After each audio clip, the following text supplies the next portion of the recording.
Welcome back to Restauranttopia. We got a very cool episode talking about some of the best ofs that we did in 2021. It's Christmas Day. I hope everyone's having a great day with their family. We really appreciate you spending 2021 with us, and we want to just go over in 2 episodes. We're going to drop one today, Christmas Day, and then one on January 1st. We're going to go over some cool episodes. I got world famous co-hosts with me, Anthony Hamilton and Dave Ross. How you guys doing? Brian, I'm doing fantastic. It's glad to be back. I know the end of the year was a little less Dave than maybe people wanted, but good to be here on the Best of show and looking forward to these episodes. No, we're happy to have you back. We've got a big 2022 planned. I think we're going to provide a ton of value for local independent operators, and people are really going to enjoy it. So let's get into this. So we tried to pull out some of the clips that we liked, that we thought added a ton of value. There's so many great episodes this year that you guys did that I thought just a ton of content that was really, really impressive. So first one, Dave, I think this was yours, episode 45, Goals versus Systems. Yeah, for sure. No, this was a fun episode. And, I think we talked a lot about, how to operate in the restaurant business, looking at just having a goal and then having systems to actually accomplish those goals. So it's more about the habits and things like that. And I think we talked about and promoted the book Atomic Habits in that episode. So this was a fun one to do. That was a good one. The next one I think is so relevant today, and we're definitely a little bit ahead of our times. Episode 54, how to price your restaurant menu properly. With inflation, you got to be taking care of this. And Anthony, the tips and tricks that you put in that episode were fantastic. Thanks, brother. I think the biggest thing about this is you got to move away from a primarily cost-based pricing system and move over to a marketing-based system, and more along the lines of not what your costing sheet says 33% food cost is, but what your market's going to support from an elasticity standpoint. And to your point, inflation is the elephant in the room that we got to contend with now. So we all know we got to raise our prices, but how do you do it effectively, not to shock your customer base, not to stretch out the elasticity of your market, and to sustain success? Love it. Another great episode we had was episode 56, how you can increase your ticket size with dessert. I think that is an untapped resource as we kind of go into 2022 here. Yeah, and I think the fact that Anthony went into doing some things from scratch and some cool ice cream stuff, and then my favorite was the coffee. If you're doing the coffee service at the end of the meal, right at the table, getting that value add. You think about dessert being $5 to $8. You got coffee for $3 to $6, and next thing you know, you've got a large percentage chunk of your ticket average going up. That was an exciting one. Yeah, and I think this is one everybody knows about, right? Like, this is no secret. We always talk about upselling in the industry, but what we dive in here too is understanding how training and the specificities of these particular upsells are important. If your staff's not tasting it, they can't be excited about it. If they're excited about it, it's infectious. All of a sudden, the sale becomes very, very easy.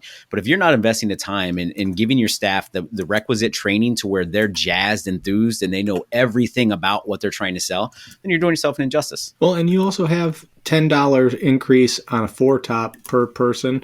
$40, 20%, you have $8 that's a tip to that person. That's amazing. Yes. So think about that as a way to sell it to your staff to get their mind share, in addition to Anthony's tip of feeding them a delicious dessert. It's not enough to say, can I get you some coffee, or would you like to see the dessert menu? You really got to explain why this coffee is amazing. I think this episode we featured Mocina Coffee, which is friends of the program, and their coffee's got an amazing story. And your server should be able to tell that at the table, and that will definitely help sales. I love Mocina Coffee. Ferris and Pablo run a great company. Absolutely. Great story with that brand. Delicious coffee. Definitely check it out. Episode 60, we talked about the war for talent in a post-pandemic world. That's just so relevant going into 2022. You really got to be ahead of your game with obtaining talent. And then we talk about episode 61 is how to recognize employee excellence. And that, I think those 2 episodes are important. If you're having trouble with your labor, that you need to really look at that, and how can you be a student of the game and really learn to get people in the door and to keep them. What we're seeing in the market right now is not necessarily a hiring problem. It's a turnover crisis. And that's what's happening. And we believe if you exercise some of the tips in those 2 episodes, you can really prevent the turnover from happening and reward and recognize your people. Yeah, and I got to tell you guys, I was driving my kids to grab breakfast this morning, and that episode was on my podcast player when we got in the car. And I don't know if you remember this episode, but we had a very polite argument with each other about pay versus some other things, job search. And so I literally, my kids, they enjoy listening to Daddy on the podcast. They do. So, why wouldn't they? Of course. So I paused it and I said, "Hey, kids, do you want to hear me, Anthony, and Brian get into an argument?" And they're like, "Yeah." And so I'm like, "Okay, listen up." And I hit play. I turned it up. That's awesome, right? Because the one fits into the other. 61 is such an exclamation point on the end of episode 60, and it boils down the culture, right? I saw this quote from Richard Branson the other day. I think it was on LinkedIn or something, and it said, "Culture is not hard. Just treat people how you want to be treated." And I had this eureka moment. I'm like, my God, that is really what it just boils down to, doesn't it? If you want to be treated well and you treat people well, people are going to stick around with you longer. Anthony, it's so true. Episode 63, that's the last one. We're going to have a little clip here for you, but check this out. If you're really pushing into 2022 on self-improvement, this is an episode that can help you do that. 63 is it's about you, not them. You are the average of the 5 people you spend the most time with. I can't talk about that enough. That is really profound and will change your life. Think about that as you go into 2022. What do you guys think? Listen, I love that episode because it's real. And even though that episode wasn't necessarily focused around the restaurant operator, listen, we're all people, we're all humans, we all have influence on people, and we're leaders in our industry or leaders in your business. It means a lot. That's a truism for anybody, no matter what industry, place, or time you live in. I thought that was a pretty interesting conversation for sure. But yeah, I believe this through and through. You take a step back and look at who you are and who you hang out with. Absolutely birds of a feather. No question. Yeah, definitely a great way to finish up this selection of episodes. No question.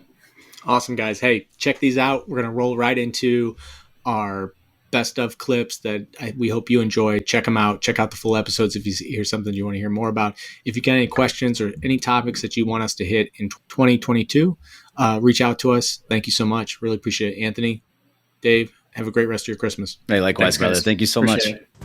This is Restauranttopia. Yeah. So another mindset he talks about in there is somebody quitting smoking. Okay. So he says there's two people that are quitting smoking. Okay.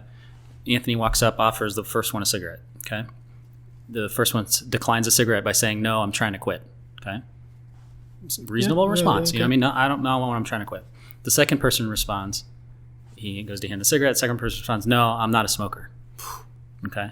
So the mindset there, very similar responses, but the mindset is a huge difference. Same outcome, different process. Exactly. Yep. So the first one says, "I'm trying to quit." Mm-hmm. The other one is like, "I'm not a smoker." Yeah. So that's just one thing because mindset's everything in my world. I feel like that sets us up for really.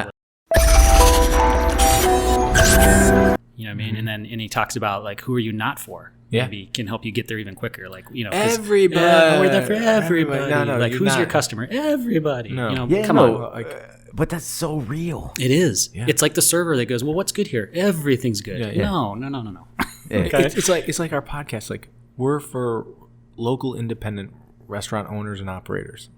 We're not for national chains. We're not, talking about organization. We're not talking about anything else. We're talking about what affects local independent restaurants and how we can drive more money to the bottom line for those operators. Well, that's our lane, right? Mm-hmm. Yeah.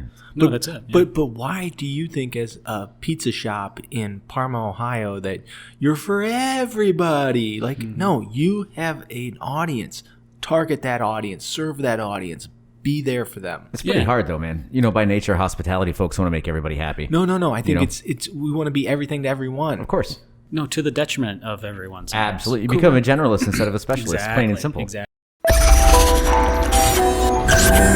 And listen, it's one thing to be scared that your customers are going to revolt or your customers are going to come back at you for raising prices, but we're not asking you to raise your prices 30%. You should take your incremental increases that flow along with inflation. I can tell you as an operator, I don't know that I ever thought about inflation. I don't know that I ever considered it. No, because it's happening all the time, and you're not seeing it's like watching the grass grow. Yeah, that's a great analogy. I think you got to be looking at inflation, and as you said, people are going to be wanting to go out and spend dollars. And Anthony has a great episode coming up with desserts and how to increase ticket average. I think now is the time to really be looking at this stuff, because when the flood of people come back vaccinated and ready to go out to dinner, have dessert, have drinks, you're going to be overwhelmed. So make sure that you do these changes now, and the customers will love you for it.